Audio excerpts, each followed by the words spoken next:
Hello student, welcome back to my channel that is smart study. तो आज हम यहाँ पे डिस्कशन करेंगे इम्पॉर्टेंट क्वेश्चंस के लिए प्लस टू के, क्योंकि अभी आपका बोर्ड का एग्ज़ाम है। तो मेरे पास काफ़ी कमेंट्स एंड व्यूज़ आए थे कि आप ज़रा हमारे लिए ना इम्पॉर्टेंट क्वेश्चंस की वीडियो बनाइए। तो आज मैंने आपके लिए जो है इम्पॉर्टेंट क्वेश्चंस की वीडियो बनाई है। तो अब यहाँ पे आपके सबसे पहले तो आपको ये पता होना चाहिए आपके कितने यूनिट्स आने वाले हैं। प्लस टू का जो एग्ज़ाम है बोर्ड का, उसमें बायोलॉजी के जो हैं वो 5 यूनिट है। टोटल जो है 5 यूनिट है और 13 टॉपिक्स है। 13 जो है वो यहाँ पे आपके चैप्टर आ रहे हैं, कुछ डिडक्ट हो चुके हैं। तो जो हमारे पास चैप्टर है first unit that is the reproduction in organism. तो इसमें फर्स्ट यूनिट में जो आपका रिप्रोडक्शन वाला सारा चैप्टर है, यूनिट है, तो इसके अंदर जो चैप्टर्स हैं that is the reproduction in organism, sexual reproduction in flowering plant and reproductive health. These are the three chapters that is in unit first. तो अब यहाँ पे जो हमारे पास फर्स्ट जो चैप्टर है, first chapter that is the reproduction in organism. तो इसके अंदर जो आपको सबसे ज़्यादा क्वेश्चन जो पूछे जाते हैं, रिप्रोडक्शन ऑर्गेनिजम्स के अंदर रिप्रोडक्शन किस तरीके से हो रहा है। तो यहाँ पे जो रिप्रोडक्शन है, रिप्रोडक्शन इन ऑर्गेनिज्म में हम रिप्रोडक्शन के ऊपर बात कर रहे हैं। Reproduction in sexual reproduction in flowering plant हो गया, ठीक है। तो ये जो है ना यहाँ पे ये कंबाइंड फॉर्म में है, ये वाला जो चैप्टर है, ठीक है। ये पहले आता था यहाँ पे, बट अभी ये डिडक्ट हो चुका है। बट इसमें से कुछ कभी कभी क्वेश्चन पूछ लिए जाते हैं कि रिप्रोडक्शन क्या होती है, ऑर्गेनिज्म में रिप्रोडक्शन कितने टाइप्स की हो रही है और कैसे प्लांट्स के अंदर किस तरीके से वो रिप्रोड्यूस कर रहे हैं। तो यहाँ पे मेन हमारे पास अब जो इस टाइमिंग पे जो चैप्टर है that is the sexual reproduction in flowering plant. जब आपको रिप्रोडक्शन के बारे में पता होगा तभी आप इसके बारे में पता होगा ना यहाँ पे कि sexual reproduction in flowering plant. अब जो रिप्रोडक्शन है वो सभी के अंदर अलग अलग होती है, ठीक है। रिप्रोडक्शन मेल्स में, फीमेल के अंदर, और जैसे कि फ्लावर्स के अंदर, एनिमल्स के अंदर, सभी के अंदर रिप्रोडक्शन हो रही है। स्मॉलर ऑर्गेनिज्म में भी रिप्रोडक्शन हो रही है। तो यहाँ पे हम लोग रिप्रोडक्शन इन फ्लावरिंग प्लांट की जब बात करते हैं तो फ्लावर वाले प्लांट्स के अंदर जो रिप्रोडक्शन है उसके रिलेटेड जो क्वेश्चन आते हैं आपको मेनली, जैसे कि रिप्रोडक्शन में फ्लावर्स का डायग्राम आ गया। सबसे पहले यहाँ पे फ्लावर का डायग्राम हो गया। उसके बाद फ्लावर के अंदर एंथर्स की फॉर्मेशन कैसे हो रही है। तो एंथर की फॉर्मेशन की मेल डेवलपमेंट, मेल गैमेटोफाइट की डेवलपमेंट कैसे हो रही है, या फीमेल गैमेटोफाइट की डेवलपमेंट जो है मेगास्पोरोजेनेसिस हो गया, माइक्रोस्पोरोजेनेसिस हो गया। क्योंकि जो पोलन ग्रेन्स हैं वो माइक्रोस्पोर की फॉर्मेशन में बन रहे हैं, क्योंकि पोलन ग्रेन्स के अंदर, पोलन ग्रेन्स जो है वो एंथर के अंदर फॉर्मेशन हो रही है।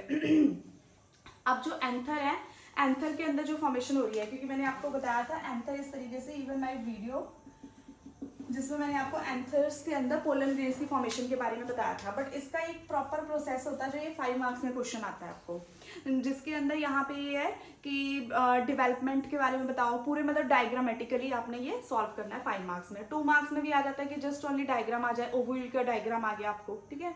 और फीमेल रिप्रोडक्टिव सिस्टम, या फिर 7 सेल्ड और 8 न्यूक्लिएट स्ट्रक्चर, 8 न्यूक्लिएट और 7 सेल्ड वाला स्ट्रक्चर भी आपको 5 मार्क्स में इवन आ जाता है ये क्वेश्चन कि किस तरीके से जो है फीमेल गैमेटोफाइट, फीमेल गैमेटोफाइट क्या हो गया यहाँ पे, ओव्यूल, ओव्यूल के इनसाइड में क्या हो रहा है यहाँ पे,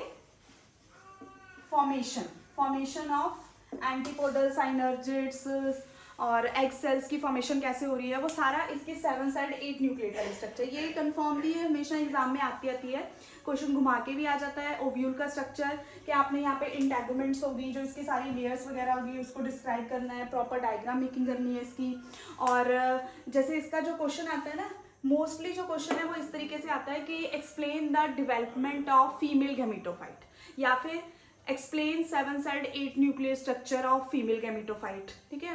या फिर सिंपली आपको ovule, structure of ovules with their well label diagram. तो यहाँ पे स्ट्रक्चर ऑफ ओव्यूल यहाँ पे ये ड्रॉ करके, तो उसका हम लोग यहाँ पे पूरी जो है लेबलिंग के साथ उसे एक्सप्लेन करेंगे, ठीक है। तो इस तरीके से इसमें जो है आपके क्वेश्चन आ सकते हैं। या फिर माइक्रोस्पोरोजेनेसिस, मेगास्पोरोजेनेसिस होगी, ठीक है, तो वो किस तरीके से हो रही है।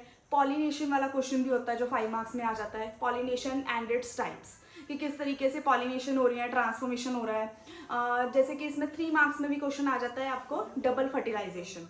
डबल फर्टिलाइजेशन जो आपको मैंने फर्टिलाइजेशन का प्रोसेस बताया था कि जो मेल गैमीट है वो एंटर करेगा यहाँ पे, मेल गैमीट्स जो है पोलन ट्यूब के साथ जब एंटर करेंगे और अपने मेल गैमेट को रिलीज करेंगे यहाँ पे। तो ये वाला क्वेश्चन आपको मैंने करवाया था, तो ये वाला 3 मार्क्स में भी आ जाता है। इवन आपको 2 मार्क्स में भी पूछ लिया जाता है कि फ्लावर का डायग्राम ड्रॉ कर दो, या फिर उसके कुछ बीच वाले पार्ट्स जो होते हैं उनमें से आपको कुछ भी आ सकता है कि माइक्रोस्पोरोजेनेसिस को एक्सप्लेन करो, या फिर मेगास्पोरोजेनेसिस क्या होती है, तो उसके अकॉर्डिंगली। और इसमें जैसे 2 और 3 मार्क्स में और आ जाते हैं फ्रूट का डायग्राम, सीड क्या होता है, सीड की एपोमिक्सिस क्या होती है, ठीक है, पॉली एम्ब्रियोनी क्या होगी। तो इस तरीके से इस चैप्टर में से आपको क्वेश्चन आ जाते हैं। मेनली जो है ना ये 5 मार्क्स में फोकसिंग करनी है आपने। तो 5 मार्क्स में या तो इसमें ये होता है कि एक चैप्टर कर लो, यहाँ पे सॉरी एक ना चैप्टर मैं लिखना भूल गई यहाँ पे, सेक्स और रिप्रोडक्शन वाला, सेक्स और रिप्रोडक्शन, ठीक है। इससे पहले जो है मेल फीमेल वाला है, क्योंकि यहाँ पे हम लोग फ्लावरिंग प्लांट के अंदर बात कर रहे हैं कि फ्लावर के अंदर रिप्रोडक्शन कैसे हो रही है। यहाँ पे हम लोग सेक्स और रिप्रोडक्शन मतलब ह्यूमन बींग्स के अंदर बात करेंगे कि ह्यूमन बींग्स में रिप्रोडक्शन किस तरीके से हो रही है, न्यू यंग वन की फॉर्मेशन कैसे हो रही है। अब ये वाले चैप्टर में अगर आपने 5 मार्क्स में करना है ना, तो तरीका होता है या तो ये वाला चैप्टर 5 मार्क्स में अच्छे से करो, या फिर ये वाला चैप्टर करो, ह्यूमन रिप्रोडक्शन वाला, ठीक है, ह्यूमन रिप्रोडक्शन। तो आपको इन दोनों में से कोई एक चैप्टर जो है वो अच्छे से करना पड़ेगा कि जो 5 मार्क्स में आपके लिए प्रॉपर। जब आप तो यहाँ पे अब नेक्स्ट है ह्यूमन रिप्रोडक्शन। ह्यूमन रिप्रोडक्शन में अब यहाँ पे हम लोग बात करते हैं ह्यूमन रिप्रोडक्शन में कि ह्यूमंस के अंदर किस तरीके से रिप्रोडक्शन होती है। ह्यूमंस के अंदर यहाँ पे आपने अगर ये चैप्टर करना है तो इसमें से आप काफ़ी सारे 5 मार्क्स के क्वेश्चन है, जैसे कि मेल रिप्रोडक्टिव सिस्टम हो गया, फीमेल रिप्रोडक्टिव सिस्टम हो गया, स्पर्मेटोजेनेसिस हो गया, oogenesis हो गया, ठीक है, मेंस्ट्रुअल साइकिल हो गया। तो ये सारे इसके अंदर 5 मार्क्स के क्वेश्चन आते हैं। तो मेनली आपको जो है फीमेल या मेल आ ही जाता है, और उसमें ऑप्शन के साथ दूसरा क्वेश्चन भी आ जाता है, क्योंकि इसमें दोनों में ऑप्शन आएगी। कोई एक अगर चैप्टर कर रहे हो तो वो आपके लिए सफिशेंट होगा कि 5 मार्क्स के लिए अगर करना है। अदरवाइज पढ़ के सारा कुछ दोनों जाने पड़ेंगे, बट लेकिन अगर हम लोग एक चैप्टर कर रहे हैं तो उसे हम बहुत अच्छे से कर जी। तो अब जो है ह्यूमन रिप्रोडक्शन, इसमें से मेल फीमेल अच्छी तरीके से कर लेना, स्पर्मेटोजेनेसिस होगी, oogenesis होगी। इसमें जो 3 मार्क्स के क्वेश्चन आ जाते हैं, आपको 2 मार्क्स में भी आ जाते हैं कि टैपेटम का क्या रोल होता है, या फिर जो एंडोमेट्रियम वॉल है उसकी फॉर्मेशन के लिए उसका क्या रोल है, यहाँ पे ओवरीज का क्या वर्क है, और फेलोपियन ट्यूब किस तरीके से काम कर रही है, या फिर टेस्टिस किस तरीके से वर्क करती हैं। तो ये 2 मार्क्स में जो स्पर्मेटोजेनेसिस की फॉर्मेशन हो रही है उसके स्टेप्स क्या होते हैं, 2 और 3 मार्क्स में आ जाते हैं। 3 मार्क्स में आपको सिंपल डायग्राम भी आ जाता है कि स्पर्मेटोजेनेसिस का डायग्राम ड्रॉ कर दो, या फिर oogenesis का, मेंस्ट्रुअल साइकिल हो गया जो कि बहुत इंपॉर्टेंट है, और फर्टिलाइजेशन के इवेंट्स क्या होते हैं। इवेंट्स वाला क्वेश्चन भी इवन आ जाता है आपको 3 मार्क्स में कि इवेंट्स किस तरीके से जो स्पर्म्स की मूवमेंट हो रही है और वो कैसे मूव करके एग के साथ जाके फर्टिलाइज कर रहे हैं, तो उसके जो सारे स्टेप्स हैं वो यहाँ पे आ जाते हैं, ठीक है। तो इसके अंदर जो 2 और 3 मार्क्स के क्वेश्चन है, मतलब यहाँ पे आपके पास जो ब्लूप्रिंट होता है ना वो सिलेक्टिव है कि आपने 2 मार्क्स के अकॉर्डिंगली करना है, वो चैप्टर 3 मार्क्स में करना है। अगर आपने वो स्किप करना है तो वो किस तरीके से आप लोग कर सकते हो। तो मेन होता है आपकी अटेम्प्टेशन प्लस आपके जो है किस तरीके से आप लोगों ने वहाँ पे डायग्राम ड्रॉ किए हुए हैं, वो सारा कुछ इसके अंदर मेन इन्वॉल्व होता है। तो जब भी आपको क्वेश्चन आए आपने कोई भी क्वेश्चन वहाँ पे स्किप नहीं करना, आपने कंटिन्यू सारे करने हैं, लिखने हैं, हर एक चीज़ के बारे में जो भी आपको पता हो, नॉलेज हो ना, वो सारा कुछ लिख के जरूर आओ। क्योंकि जब आप किसी भी चीज़ को छोड़ के आते हो तो एग्जामिनर को लगता है कि हाँ इसने ये चीज़ स्किप कर दी है बच्चे ने, और जिसकी वजह से फिर क्या हो जाता है, उनके मार्क्स कम हो जाते हैं। अगर कोई भी XYZ क्वेश्चन आ गया, आपको पता है कि वो किस चैप्टर में से आई है, उस चैप्टर के बारे में जो भी आपको नॉलेज होगी उसके अंदर लिख दो। वहाँ पे उसे प्रॉपर एक वे होता है लिखने का कि अगर पॉइंट्स में आप लिखोगे तो पॉइंट्स में आपको ज़्यादा अच्छे से मार्क्स मिलेंगे। पॉइंट्स में लिख दो या फिर पैराग्राफ के अंदर उसको लिख दो। पैराग्राफ में ऐसे लिखो कि अंडरलाइन कर दो कुछ जो वर्ड्स हैं आपके पास, पेंसिल वगैरह आपके पास हो, ठीक है। और जब आप 5 मार्क्स का क्वेश्चन अटेम्प्ट करते हो तो उसके अंदर सबसे पहले क्या होता है कि जो भी आपसे पूछा गया है, सपोज करो आपसे फीमेल रिप्रोडक्टिव सिस्टम पूछा गया है, तो फीमेल रिप्रोडक्टिव सिस्टम वहाँ पे आप उसे पहले हेडिंग के साथ लिखो और फिर उसके बारे में 2 लाइनें लिख दो कि क्या होता है, फिर उसका डायग्राम ड्रॉ करो वेल लेबलिंग के साथ। देन उसके बाद फिर आपने क्या करना है, उसकी एक्सप्लेनेशन, थोड़ी थोड़ी एक्सप्लेनेशन कर दो उसके पार्ट्स के लिए। पार्ट्स लिख के कि यहाँ पे जैसे ओवरी है, ओवरी का रोल क्या हो रहा है, किस तरीके से फंक्शन है, वो सारा कुछ आप यहाँ पे लिख दो और लास्ट में उसके सारे क्या हो गए, यहाँ पे कंक्लूजन हो गया। तो इस तरीके से ये अटेम्प्टेशन होती है कि हमने एक डायग्रामेटिकली या फ्लो चार्ट में और किस तरीके से अपने क्वेश्चंस को अटेम्प्ट करना है, ठीक है। तो नेक्स्ट है अब रिप्रोडक्टिव हेल्थ। मैं थोड़ा जल्दी जल्दी बताऊंगी क्योंकि काफ़ी सारे चैप्टर्स हैं, तो इसमें से मैं आपको इंपॉर्टेंट चीज़ें बता रही हूँ जो आपने अपने पढ़नी है ताकि आपके एग्जाम जो है वो अच्छे हो सकें, ठीक है। रिप्रोडक्टिव हेल्थ जो है, रिप्रोडक्टिव हेल्थ में आपको 2 या 3 मार्क्स में ये आ रहा है, 5 मार्क्स में नहीं है। इसके अंदर बहुत ईजीएस्ट क्वेश्चन आते हैं कि पॉपुलेशन एक्सप्लोजन क्या हो गया, या फिर कॉन्ट्रासेप्टिक मेथड्स कौन से होते हैं। इसके अंदर मेन जो है एमटीपी पूछा जाता है, मेडिकल टर्मिनेशन ऑफ प्रेगनेंसी क्या होती है, ठीक है, सीबीएस टेक्निक क्या होती है, एमिनोसेंटेसिस क्या होता है। बस यही 2-3 मार्क्स में क्वेश्चन आ जाते हैं। मेनली आपने जो इसके अंदर पढ़ने हैं ना कि किस तरीके से स्टॉपेज की जा सकती है, बर्थ कंट्रोल कैसे किया जा सकता है, उसके टेम्परेरी और परमानेंट मेथड है, उसका प्रॉपर फ्लो चार्ट है। तो वो आपने वहाँ पे 2 मार्क्स के अंदर 2 मार्क्स के लिए प्रिपेयर कर ले रही है। 2 मार्क्स में अगर आपको क्वेश्चन आते हैं ना, तो आप सबसे पहले ये देखो, अगर आप फ्लो चार्ट बना सकते हो, एक साइड में छोटा सा फ्लो चार्ट बनाओ और उसकी 2-3 लाइन में एक्सप्लेनेशन कर दो, दैट्स इट। और 3 मार्क्स में अगर कोई आ रहा है डायग्राम वाला क्वेश्चन है, डायग्राम ड्रॉ करो, दैट्स इट, उसके अंदर प्रॉपर वैल्यू अप्लाई कर दो। 5 मार्क्स में diagram plus explanation plus flow chart हो गया। तो जिससे आपका जो क्वेश्चन पेपर है वो थोड़ा अट्रैक्टिव भी होता है, एग्जामिनर को अट्रैक्ट करेगा, फिर इजीली आपको मार्क्स मिल जाते हैं, ठीक है। नेक्स्ट अब हम लोग मूव करते हैं सेकेंड यूनिट की तरफ। सेकेंड यूनिट में आपके पास यहाँ पे 3 चैप्टर्स आ रहे हैं, principle of inheritance and variation, molecular basis of inheritance and evolution. अब जो principle of inheritance and variation है, इसमें से अब ये वाला जो चैप्टर था ना, पहले 5 मार्क्स में आता था, उसके बाद कुछ टाइम के लिए यहाँ से क्या कर दिया गया था, 5 मार्क्स में से डिलीट कर दिया। अब फिर से ये 5 मार्क्स के अंदर डाल दिया, जिसमें कि मॉलिक्यूलर बेसिस ऑफ इनहेरिटेंस में से सबसे ज़्यादा क्वेश्चन जो है इंपॉर्टेंट क्वेश्चन आते हैं। अब प्रिंसिपल ऑफ इनहेरिटेंस में इवन मैंने कई वीडियोस भी बनाई हैं, जिसमें आपको यहाँ पे प्रिंसिपल ऑफ इनहेरिटेंस होती है कि जो हमारे अंदर करेक्टर्स आ रहे हैं। अब यहाँ पे आपको मेंडल्स के मैंने क्रॉसेस करवाए थे, मोनो हाइब्रिड हो गया, डाई हाइब्रिड क्रॉस हो गया, जो कि आपको अभी सिलेक्टिव क्रॉसेस ही आते हैं, या फिर कोडोमिनेंस हो गया, इनकम्प्लीट डोमिनेंस हो गया, ब्लड ग्रुप वाला क्रॉस हो गया, ठीक है। तो ये और हीमोफीलिया वाला क्रॉस हो गया, या फिर डिजीज रिलेटेड जो क्रॉस है वो आपको आ जाते हैं। या फिर लाइनीफेल्टर 2 मार्क्स में पूछ लिया जाता है, लाइनीफेल्टर सिंड्रोम्स क्या होते हैं, डाउन सिंड्रोम क्या होता है। तो इस तरीके से इसमें से क्वेश्चन आते हैं।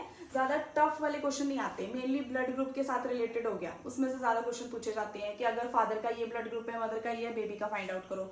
या फिर बेबी का है तो आपने क्या करना है, वहाँ पे मदर का या फादर का आपने वो जीनोटाइप के अकॉर्डिंगली फ्लो चार्ट पता होना चाहिए सबसे पहले इसका, ठीक है।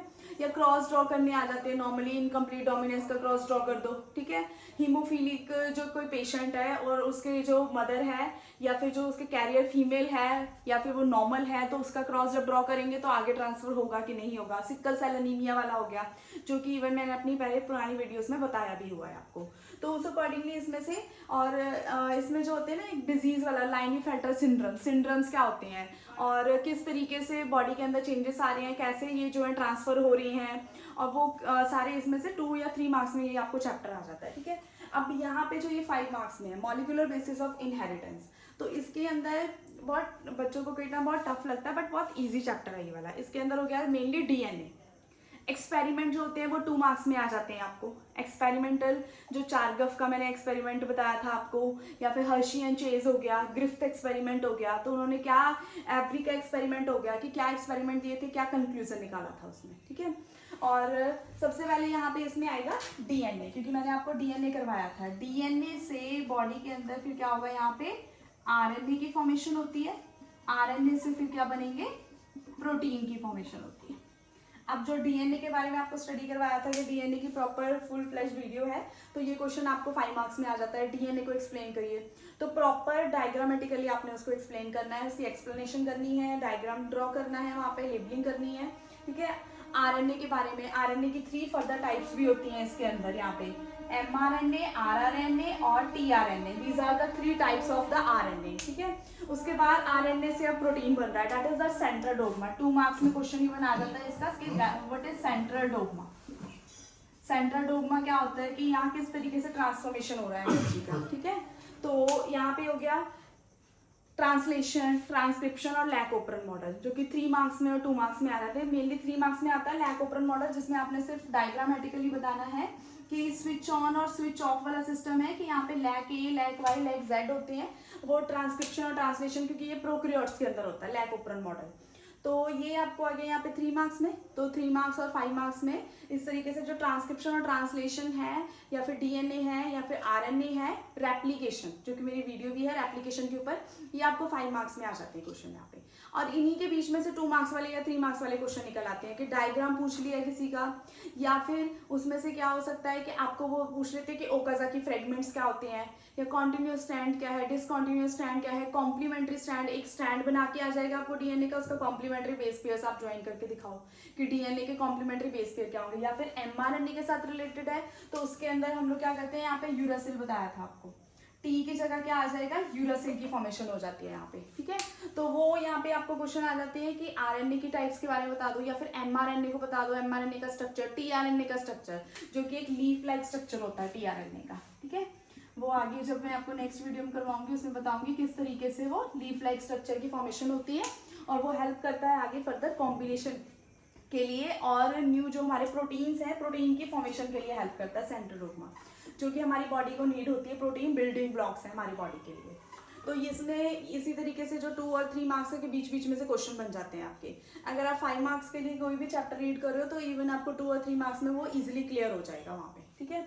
नेक्स्ट है एवोल्यूशन। एवोल्यूशन के अंदर मेनली थ्योरीज आती हैं, लेमार्क थ्योरी होगी, डार्विन थ्योरी होगी, कन्वर्जेंट एवोल्यूशन हो गया, डाइवर्जेंट एवोल्यूशन हो गया, होमोलोगस ऑर्गन हो गए, एनालोगस ऑर्गन हो गए।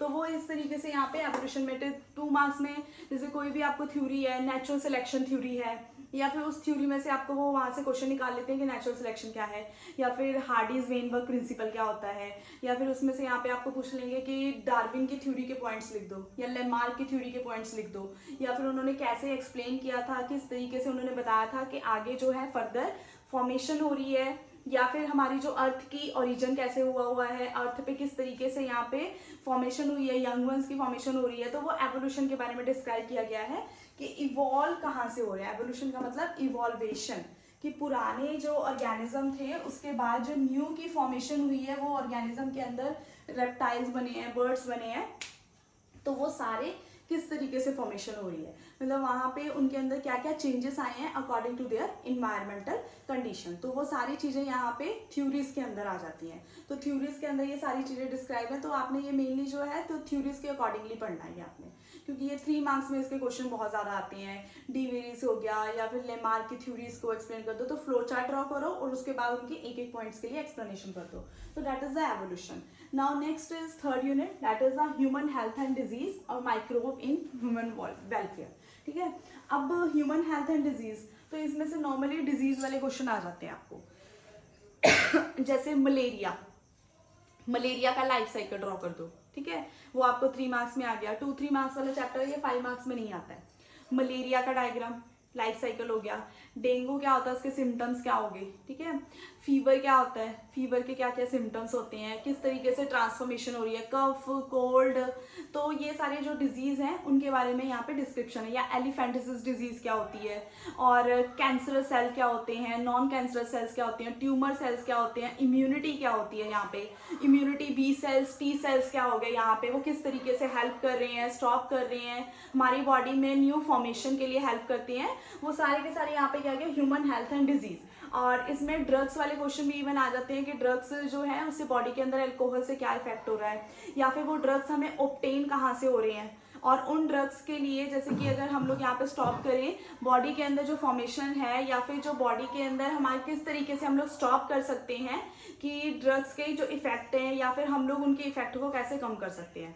तो इसमें से ये वाले क्वेश्चन आ जाते हैं 2 या 3 मार्क्स में, बस ये चैप्टर आपको आएगा इस तरीके से कि आपने ड्रग्स के बारे में, या फिर इम्यूनिटी के बारे में, बी सेल, कैंसर सेल हो गए, ट्यूमर सेल हो गए, उनके बारे में आपने यहाँ पे बताना है। या फिर कोई भी डिजीज आ जाएगी, लाइफ साइकिल आ जाएगा, डिजीज के सिम्टम्स हो गए, ट्रांसफॉर्मेशन कैसे हो रहा है, वो सारा कुछ आ जाएगा यहाँ पे। माइक्रोब्स इन ह्यूमन वेलफेयर, मतलब माइक्रोब्स का क्या रोल होता है। माइक्रोब्स क्या होती है, स्मॉलर ऑर्गेनिज्म जो कि हमें नेक्ड आई से नहीं दिखाई देती है, नेक्ड आई से नहीं होंगे हम उन्हें अपनी मतलब ऐसे डायरेक्ट व्यू में नहीं देख सकते हैं। वो बहुत छोटे छोटे ऑर्गेनिज्म होते हैं जिन्हें हम माइक्रोस्कोप के अंदर देखते हैं, तो उनका क्या रोल है। तो यहाँ पे इस चैप्टर के अंदर जो माइक्रोब्स है ना वो आपको पता होने चाहिए। जैसे कर्ड के लिए, क्योंकि कुछ माइक्रोब्स बहुत ज़्यादा हमारे लिए यूजफुल होते हैं, कुछ बहुत ज़्यादा हार्मफुल होते हैं, तो उन माइक्रोब्स का क्या रोल है, किस तरीके से हेल्प करते हैं। तो माइक्रोब्स के इसके अंदर मेनली आपको नेम्स लर्न होने चाहिए, जैसे एजोटोबैक्टर हो गया, बायो फर्टिलाइजर्स हो गए, ठीक है, एनाबिना हो गया, ठीक है, राइजोबियम हो गया, माइकोराइजा हो गया। तो ये सारे क्या होते हैं यहाँ पे, लैक्टोबैसिलस हो गया, ठीक है। ये सारे के सारे माइक्रोब्स हैं जो हमारे लिए हेल्पफुल होते हैं, हमारे फॉर्मेशन मतलब जो न्यू थिंग्स बनती है उनकी फॉर्मेशन के लिए हेल्प करती हैं। जैसे कर्ड की फॉर्मेशन हो रही है मिल्क से, तो वो लैक्टोबैसिलस वहाँ पे हेल्प कर रहा है, बटर मिल्क बन रहा है, चीज़ बन रहा है विधानिया कोगुलेंट्स के थ्रू। तो वो आपको यहाँ पे क्या लर्न होने चाहिए, इन सब के माइक्रोब्स के साइंटिफिक नेम पता होने चाहिए। जब आप इसको क्वेश्चन को अटेम्प्ट करोगे तो वहाँ पे अंडरलाइन भी करते हैं इवन साइंटिफिक नेम्स को, तभी आपका जो वो क्वेश्चन है आंसर शीट्स है वो अट्रैक्टिव होगी। तो यहाँ पे सारे के सारे जैसे कि अब माइक्रोब्स में जो बायोगैस की फॉर्मेशन हो रही है, बायोगैस प्लांट भी आ सकता है 3 मार्क्स में या 2 मार्क्स में पूछा जा सकता है सिंपल डायग्रामेटिकली, या फिर सीवेज ट्रीटमेंट बहुत ज़्यादा भी इस टाइमिंग पे चल रहा है कि हम पानी को किस तरीके से बचा सकते हैं। सीवेज ट्रीटमेंट के primary, secondary and tertiary treatment, जिसके अंदर ये ट्रीटमेंट आपको कोई भी ट्रीटमेंट 2 मार्क्स से पूछा जा सकता है। सेकेंडरी ट्रीटमेंट क्या होता है, टर्शियरी ट्रीटमेंट क्या होता है, या फिर जो हमारे लिए यूजफुल बैक्टीरिया हैं उनका क्या रोल है यहाँ पे, कि वो बैक्टीरिया हमें कैसे हेल्प करेंगे, कौन कौन से हाउस होल्ड प्रोडक्ट के लिए हम लोग बैक्टीरियाज का यूज़ कर रहे हैं, जो लार्ज स्केल पे प्रोडक्शन हो रही है वो किस तरीके से हो रही है, बायोगैस से हमारे लिए क्या इंपॉर्टेंस है, क्यों बनानी चाहिए हमें बायोगैस जो है, उससे हम क्या क्या यूज़ कर सकते हैं, बायो फर्टिलाइजर्स क्या होते हैं, कि अगर हम लोग यहाँ पे माइक्रोब्स का यूज़ करके फर्टिलिटी को कैसे बढ़ा सकते हैं, कि सिंपल हमने कुछ नहीं करना, सिर्फ माइक्रोब्स ही डालने हैं। फर्टिलाइजर्स जो वो केमिकल फर्टिलाइजर्स होते हैं उनको स्टॉप करके हम लोग क्या कर रहे हैं यहाँ पे माइक्रो ऑर्गेनिजम्स को यूज़ करके सॉइल की फर्टिलिटी को कैसे इंक्रीज कर सकते हैं, कौन कौन से ऑर्गेनिजम्स हैं, माइक्रोब्स हैं जो उसके अंदर हेल्प करेंगे यहाँ पे, हमें उन सबके नेम पता होने चाहिए। तो इसमें से इस तरीके से 2 या 3 मार्क्स में आपको क्वेश्चन आ जाते हैं। ज़्यादा नहीं, मतलब मेन माइक्रोब्स का नेम एक फ्लो चार्ट बना लो इसमें, और फ्लो चार्ट के बस वो नेम लर्न कर लो बस माइक्रोब्स के, कि कौन कौन से माइक्रोब्स हैं और उनका क्या क्या रोल है। अदरवाइज और कुछ यहाँ पे इसमें करने की ज़्यादा नीड नहीं पड़ेगी। और जैसे सीवेज ट्रीटमेंट वाला प्लांट जरूर कर लेना, सीवेज ट्रीटमेंट हो गया और बायोगैस हो गया, ये जो क्वेश्चन है बहुत इंपॉर्टेंट है, हमेशा एग्जाम में आ जाती है ये आपको। नेक्स्ट है 4th unit, that is the biotechnology. Biotechnology अभी इस टाइमिंग पे बहुत ज़्यादा प्रोसेस में है। बायोटेक्नोलॉजी में क्या करते हैं हम लोग, बायोटेक्नोलॉजी में हम लोग न्यू फॉर्मेशन करते हैं, डीएनए को चेंज करते हैं। डीएनए को चेंज मतलब डीएनए के अंदर हम लोग क्या करेंगे, दूसरे डीएनए को इंसर्ट करवाएंगे, जो अच्छे वाले उसके अंदर बेस पेयरिंग होगी उनको इंसर्ट करवाना, ताकि हम उसके अंदर चेंजेस कर सकें। तो that is a process. Process के अंदर क्या है, सिंपल आपको इसमें प्रोसेस प्रॉपर डायग्राम है प्रोसेस का, वो पता होना चाहिए कि हम लोग यहाँ पे क्या करें, प्लाज्मिड का यूज करके और फॉरेन डीएनए लेंगे, उसको थोड़ा सा हम लोग कट लगाएंगे। कट लगाने के बाद जैसे एक्सोन्यूक्लियस होते हैं, एंडोन्यूक्लियस होते हैं, दीज आर द एंजाइम जो हेल्प करते हैं कटिंग के लिए, तो वो कट करेंगे यहाँ पे। तो इसमें से आपको क्वेश्चन जैसे 2 मार्क्स में आ जाता है, 2 या 3 मार्क्स में ये वाला चैप्टर भी आपको इवन यूनिट सारा, कि स्प्लाइसिंग क्या हो रही है यहाँ पे, ठीक है।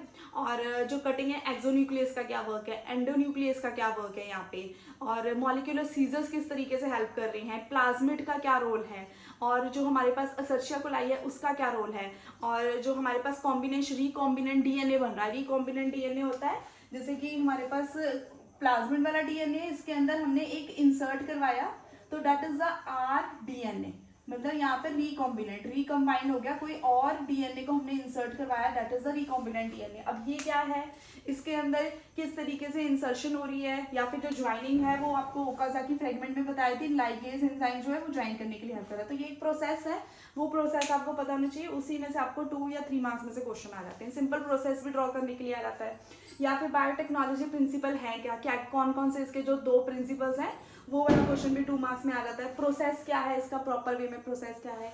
बीच में से भी क्वेश्चन उठा लेते हैं कि प्लाज्मिड की कौन कौन सी वहाँ पे ओरी साइट्स हैं, कि कौन कौन सी साइट्स हैं जिसके थ्रू हम कटिंग करके जो इंसर्ट करवा सकते हैं, कि मेनली कौन सी साइट को यूज़ किया जाता है कट करने के लिए, और कौन से एंजाइम्स का यूज़ होता है, एंजाइम्स का क्या रोल है यहाँ पे, लाइगेज का क्या रोल है, कितने एंजाइम्स यूज़ किए जाते हैं इस प्रोसेस के लिए। तो इस तरीके से यहाँ पे 2-3 मार्क्स में इसमें क्वेश्चन आ जाते हैं।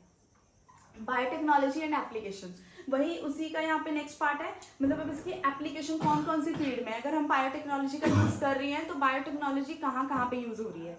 लाइक जैसे हम लोग एनिमल्स के अंदर भी बायोटेक्नोलॉजी का यूज़ कर रहे हैं, इवन ह्यूमन बींग्स में इंसुलिन की जो फॉर्मेशन है उसके लिए भी बायोटेक्नोलॉजी का यूज़ किया गया।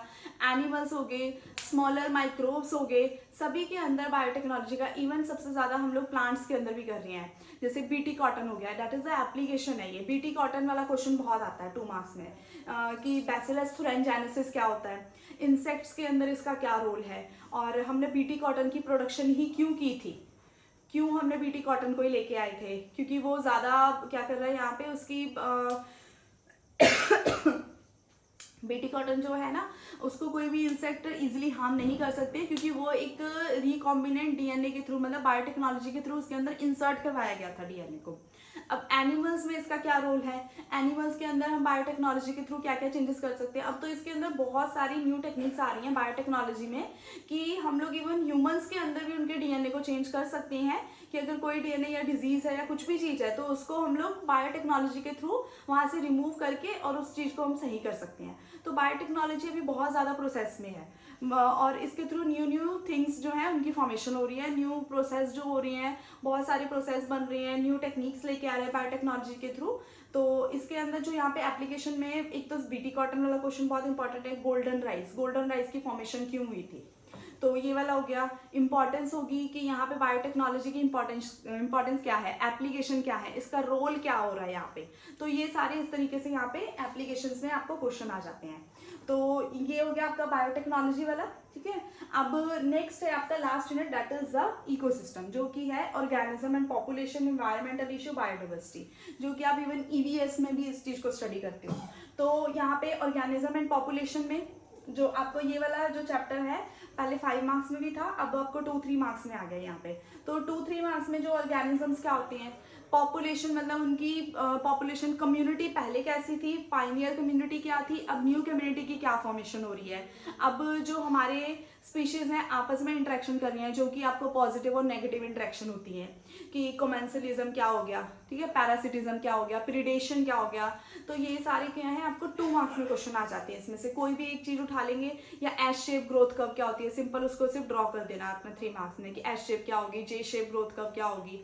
तो ये वाले इस तरीके से यहाँ पे आपको क्वेश्चन आ जाते हैं। ये सिंपल ईवीएस वाला चैप्टर है, बहुत ईजी है, मतलब अगर आपने ईवीएस में ये पढ़ा होगा तो आप इजिली इसको अटेम्प्ट कर सकते हो यहाँ पे। तो इसमें से जो 2-3 मार्क्स में है, ऐसे मतलब सिंपल से क्वेश्चन आते हैं, लाइक समटाइम्स क्या होता है, हार्डीज-वेइनबर्ग प्रिंसिपल भी आ गया, कि उसका क्या रोल है, वो किस तरीके से यहाँ पे हमारे पास उस इक्वेशन को क्यों ड्रॉ किया गया था, क्यों यहाँ पे इस बायो के अंदर लेके आए थे।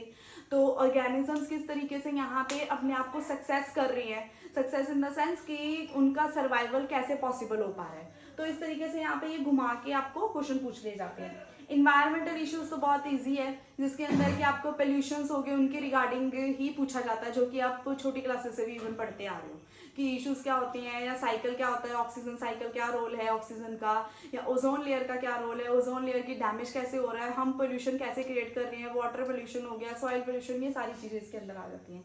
बायोडाइवर्सिटी एंड कंजर्वेशन, बायोडाइवर्सिटी में बहुत इंपॉर्टेंट क्वेश्चन आते हैं कि बायोडाइवर्सिटी क्या होती है, बायोडाइवर्सिटी के कितने टाइप्स होते हैं, ठीक है, अल्फा बीटा गामा जो होगी इसकी बायोडाइवर्सिटी होगी, या फिर जेनेटिक डाइवर्सिटी क्या होती है, जीन्स के अंदर किस तरीके से डाइवर्जेंट मिल रहा है, और स्पीशीज डाइवर्सिटी क्या है, स्पीशीज के अंदर किस तरीके से हमें डाइवर्जेंट मिलेगा, कम्युनिटी डाइवर्सिटी क्या होता है, कम्युनिटी के अंदर मतलब एक कम्युनिटी है दूसरी कम्युनिटी किस तरीके से डिफ्रेंशिएट कर रही है यहाँ पे, ठीक है। अब यहाँ पे इसके अंदर आपको कंजर्वेशन मतलब आप स्पीशीज को कैसे बचा सकते हो, तो इसके अंदर इन सीटू और एक्स सीटू वाला मतलब प्रॉपर्ली आपको क्वेश्चन आ जाता है कि एक्सप्लेन कंजर्वेशन, कंजर्वेशन क्या होती है उसका आप फ्लो चार्ट ड्रॉ करोगे यहाँ पे, और या फिर सिंपल आपको नेशनल पार्क के बारे में आ जाएगा कि explain national park, national park क्या होती हैं, या सेंचुरीज क्या होती हैं, सेंचुरीज की फॉर्मेशन क्यों हो रही है, जीन बैंक क्यों बन रहे हैं यहाँ पे, सीड बैंक का क्या रोल होता है, बोटेनिकल गार्डन्स का क्या रोल है, जूलॉजिकल पार्क का क्या रोल है। तो रेड डाटा बुक क्या होती है जिसके अंदर हम लोग कंजर्व मतलब वहाँ पे स्पीशीज को लिखा जाता है कि स्पीशीज के बारे में बताया जाता है कौन सी एक्सटिंक्ट होने वाली हैं, एंडेंजर स्पीशीज हैं। तो इस तरीके से रेड डाटा बुक जो है वो आपको एक क्वेश्चन 3 मार्क्स में क्वेश्चन आ जाता है इसका, रेड डाटा बुक का एक्सप्लेन रेड डाटा बुक होगी। या फिर जो बायोडाइवर्सिटी की क्या क्या इंपॉर्टेंस है वो भी आ जाता है question, importance of biodiversity, uses of biodiversity हो गया कि किस तरीके से हम लोग बायोडाइवर्सिटी का यूज करेंगे, क्या क्या यूज हो सकते हैं इनके बायोडाइवर्सिटी के। जितनी ज़्यादा वेरिएशन मिलेगी हमें अर्थ के ऊपर उतनी ही ज़्यादा हमारे पास यहाँ पे क्या होंगी कि न्यू जैसे हम लोग कोई टेक्निक्स बना रहे हैं, इन्वेंशन कर रहे हैं, या फिर न्यू थिंग्स जो आ रही हैं, इन्वायरमेंटल कंडीशन में क्या चेंजेस आ रही हैं उसके बारे में ये सारी बायोडाइवर्सिटी है यहाँ पे। तो वो आपने यहाँ पे इस चैप्टर में करना है। इसमें से बहुत ईजीएस्ट क्वेश्चन आते हैं, ज़्यादा टफ क्वेश्चन नहीं होते हैं, मतलब आपको इसका बेसिक पता होना चाहिए। जब आप इसे EVS में भी स्टडी करते हो, इवन आप छोटी क्लासेस से भी पढ़ते आ रहे हो यहाँ पे, तो उसी के बेसिस पे यहाँ पे इसमें से 2 और 3 मार्क्स के क्वेश्चन आ जाती हैं। मेन होती है आपने इसमें से ना इंट्रैक्शन को जरूर पढ़ के जाना है, positive negative interaction, neutral interaction, shapes होगी, कर्व्स हो गए, ठीक है, और कंजर्वेशन, डाइवर्सिटी की जो कंजर्वेशन है वो वाला जो क्वेश्चन आ जाता है इसमें से, तो इसके क्या रोल हैं, यूजेस क्या हैं, वो सारी चीज़ें आपने यहाँ पे इसमें करके जानी है। तो ये हो गए, these are the important questions जो मैंने आपको चैप्टर वाइज चैप्टर सब में से बता दिया कि आपने क्या क्या चीज़ें जो हैं उनके ऊपर फोकसिंग करनी है। तो जो अगर आप मतलब सबसे पहले अपना ये देखो ब्लूप्रिंट, पहले देखो कि ब्लूप्रिंट में क्या क्या आया हुआ है। ब्लूप्रिंट में 2 मार्क्स वाले कौन सा चैप्टर करना है, 3 मार्क्स के लिए कौन सा करना है, 5 के लिए। 5 में आपको ऑप्शन आएंगी, तो ऑप्शन में से आप एक चैप्टर को बहुत अच्छे से रीड करके जाओ, मतलब बहुत अच्छे से आना चाहिए, उसके अंदर कोई भी आपको ये छोड़ के नहीं जाना एक भी क्वेश्चन। और दूसरा जब आप उसके करोगे ऑप्शन के लिए, तो उसमें से आपको पता होना चाहिए सब कुछ, बट लेकिन एक चैप्टर आपका बहुत अच्छे से होना चाहिए इसमें, ठीक है। और जो नेक्स्ट है आपका अटेम्प्टेशन, कि आपके अटेम्प्टेशन सबसे बेस्ट होनी चाहिए। जितने फ्लो चार्ट बनाओगे, जितने डायग्राम के साथ एक्सप्लेन करोगे, जितना उसे पॉइंट्स के थ्रू लिखोगे, उतना ही ज़्यादा अच्छे मार्क्स आने के चांसेस होते हैं, क्योंकि पेपर शुड बी अट्रैक्टिव। अगर वो अट्रैक्टिव नहीं होगा तो आपको जो है, अगर आप इधर उधर से कहीं से ये कर दिया, कोई क्वेश्चन इधर उतार दिया, वो उतार दिया, तो उससे वो मार्क्स डिडक्ट हो जाते हैं। तो मार्क्स लेने का सबसे अच्छा तरीका है कि आपको जो है अटेम्प्टेशन प्रॉपर वे में होनी चाहिए। अगर आप कोई क्वेश्चन अटेम्प्ट कर रहे हो तो सबसे पहले उसकी डेफिनेशन लिखो, डेफिनेशन प्रॉपर होनी चाहिए आपकी। यहाँ पे डेफिनेशन होगी या उसके बारे में पूछा है तो उसे पहले हेडिंग्स के साथ लिखो, फिर ठीक है। फिर अगर उसका कोई डायग्राम है तो वो ड्रॉ करो। यहाँ पे हो गया इसका डायग्राम है, उसके बाद उसकी जो भी एक्सप्लेनेशन है या पॉइंट्स हैं, उन पॉइंट्स को एक्सप्लेन करो यहाँ पे। और फिर उसके बाद अगर कोई फ्लो चार्ट है आपका, फ्लो चार्ट के थ्रू आप ड्रॉ करना चाहते हो या फिर फ्लो चार्ट आप बनाना चाहते हो, तो फ्लो चार्ट यहाँ पे ड्रॉ कर दो। फ्लो चार्ट के भी प्रॉपर वे होते हैं कि अब जो आपका तरीका है वो किस तरीके से हो सकता है। लाइक आप फ्लो चार्ट इस तरीके से ड्रॉ कर सकते हो, जैसे कि फॉर एग्जांपल मैं डाइवर्सिटी के बारे में बता रही हूँ, यूजेस ऑफ डाइवर्सिटी। तो यहाँ पे यूजेस लिखो, डाइवर्सिटी के कौन कौन से यूजेस हैं वो भी आप बता सकते हो इस तरीके से यहाँ पे, कि क्या क्या यूजेस आगे कहाँ कहाँ पे हो रहा है। जैसे कि मेडिसिन के लिए यूज हो रहा है यहाँ पे, ठीक है, और कहाँ कहाँ पे यूजेस हो रहे हैं। तो फ्लो चार्ट के भी तरीके हैं कि आप इस तरीके से फ्लो चार्ट ड्रॉ कर सकते हो। तो आपने ये क्वेश्चन ऐसे प्रॉपर वे में अटेम्प्ट करने हैं। अगर आपने जैसे जब आप एग्जाम अटेम्प्ट करते हो ना, 1 मार्क के स्टार्ट किए तो पहले 1 मार्क फिनिश करो। अगर आपने 2 मार्क्स क्वेश्चन स्टार्ट किए तो 2 मार्क्स को वहाँ पे पहले हेडिंग दो और उनको पहले फिनिश करो, बीच में 3 मार्क्स या 5 मार्क्स स्टार्ट नहीं करने हैं। अगर आप वहाँ पे पहले 5 मार्क्स के क्वेश्चन स्टार्ट कर रहे हो तो 5 मार्क्स के लिए पहले हेडिंग दो, यहाँ पे 5 मार्क्स क्वेश्चन है हमारे पास, और उसके बाद ये क्वेश्चन नंबर क्या है। क्वेश्चन नंबर बहुत इंपॉर्टेंट होता है कि वही चीज लिखो यहाँ पे जो आपको क्वेश्चन नंबर दे रखा है, ठीक है। और उसके बाद उसका वो क्वेश्चन उतारो और फिर उसकी यहाँ पे आंसर्स के साथ उसे लिखो, ठीक है। तो दैट्स इट। तो इसी अब थैंक यू सो मच। मेरे चैनल को इसी तरीके से लाइक शेयर एंड सब्सक्राइब करते रहिए, और जो भी न्यू है वो सब्सक्राइब जरूर कीजिए और बाकियों के साथ भी शेयर कीजिए। तो all the best for your exam.